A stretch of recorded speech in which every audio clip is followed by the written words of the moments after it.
everyone, thanks for watching. My name's Veruska.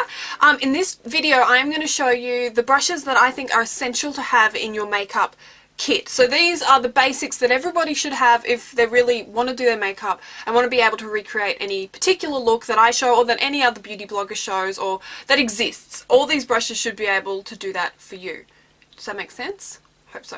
Anyway, so we'll start with the bigger brushes that I think are essential to have in your makeup kit. There are so many brushes out there, so it can be really confusing about which ones you should purchase and, you know, all of that sort of stuff. So this is what this video is for. Now we're going to start with the good old powder brush, also called a blushing brush. It just depends on what size it is, but it doesn't matter. This one is an Eco Tools one.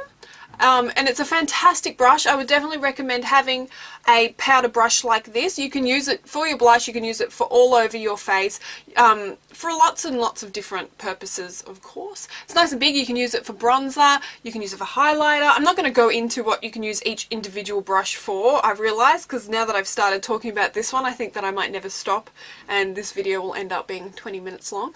So this is a powder brush. This is what I'd recommend having in your kit. Now the next brush that I would recommend is a buffing brush, this is another Eco Tools one. As you can see, it's flat on the end. Buffing brushes have a multitude of uses, and that's what my other videos in my makeup brush series are for. They'll explain all the different uses for each individual brush. So I'd recommend having one of these in your kit. The next brush that I would recommend is a fan brush. Eco Tools again, because I love Eco Tools. This is my particular favourite fan brush, but any fan brush I guess will do the trick. So have a fan brush. These are also fantastic for if you don't like to have a heavy powder to powder your face with a fan brush, but there's a whole heap of things you can do with this. The next brush I would recommend is a contouring brush or a blush brush, but it has to be angled. Now there are two different types. If you are comfortable contouring and you feel confident, you know what you're doing, you know what looks good on you, you don't feel like you have to improve your technique, you have some skills, then I'd say go for the Illamasqua Blush Up Brush. This is fantastic for contouring. If, however, you're not 100% sure about your contouring yet, stick with an angled powder brush. This will do the same thing, but it's much more forgiving than this brush. So one or the other, have either this contour brush or this contour brush, whichever, but one of these is essential in your makeup kit. Now the next brush that I would definitely recommend is, I've got two different types here, but they're pretty much the same brush, they just look different, is a large eyeshadow brush. So this is fantastic for popping eyeshadow all over your eyes, but also for blending out other products. I always have two. One's probably called a concealer brush, but dead set, they're pretty much the same brush. I would always have at least one of these, but two would be ideal in your makeup kit. Now, next one is, sorry, I'm dropping all my things everywhere, is a comb brush with a little like fluffy brush bit, brush. Oh, I'm saying brush so many times it's starting to lose all meaning to me.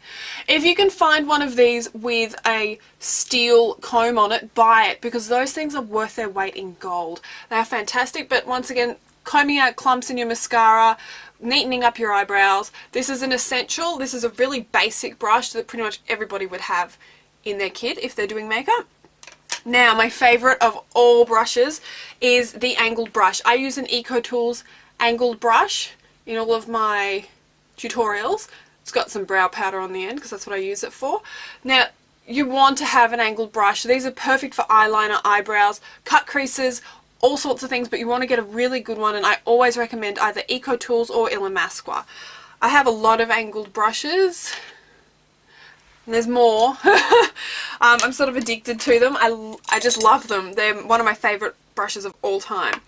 The next brush I would recommend is a nice defined thin brush. This is Eco Tools Smudge and Define.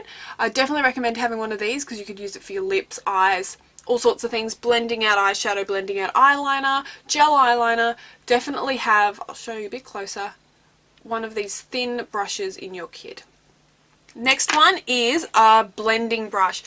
These are fantastic, and I don't think you could really do a beautiful blended out eye without a very good blending brush. So my two choices for blending brushes are either Eco Tools or Illamasqua. This is an Eco Tools airbrush concealer brush, but I use it as a blending brush because it is perfect for that. And this is the Illamasqua blending brush. So one or the other, or you can have more than one, but at least one blending brush. And what else do I have? Okay, a kabuki. Now this is optional, but I think everyone should have a kabuki. I just have the Illamasqua retractable kabuki here. I love this because you can buff out all your makeup after you've done it to make it look more natural and get rid of any harsh lines that you might have.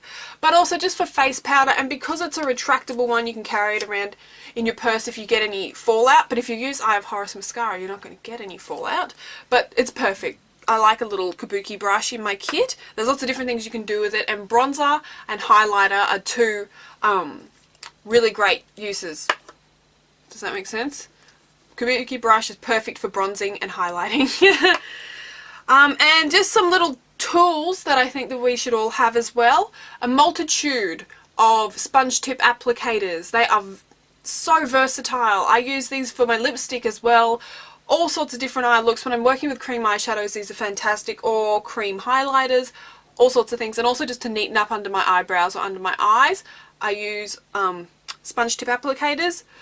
I like the little Q-tips or cotton buds. I have a whole stack of these. I buy them in their thousands because I love using them, and I have a whole heap of different uses for them, including getting bits and pieces out of my eye, which is pretty gross, but that's what I use them for.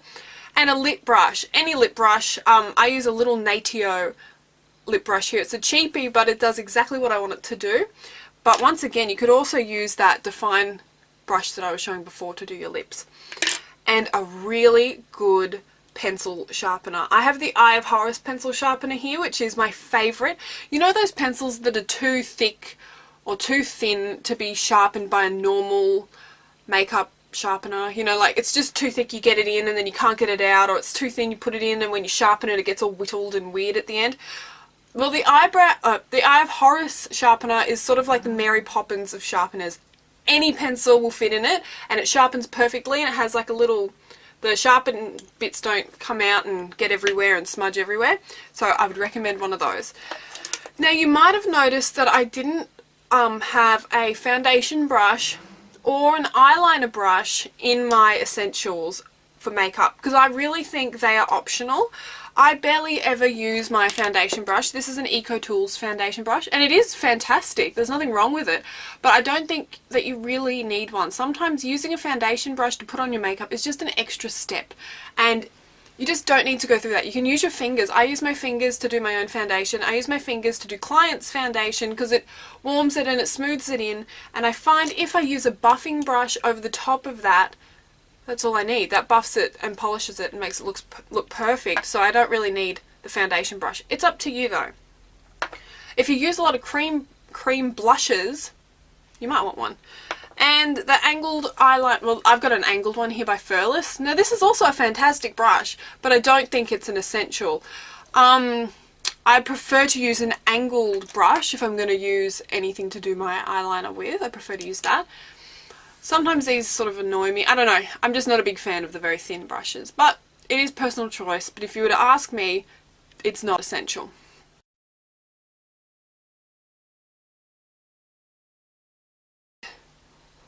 One contour angled powder brush, a buffing brush, a powder brush that you could use for blush, a fan brush, a nice thick eyeshadow powder brush, so I've got two here. Ooh.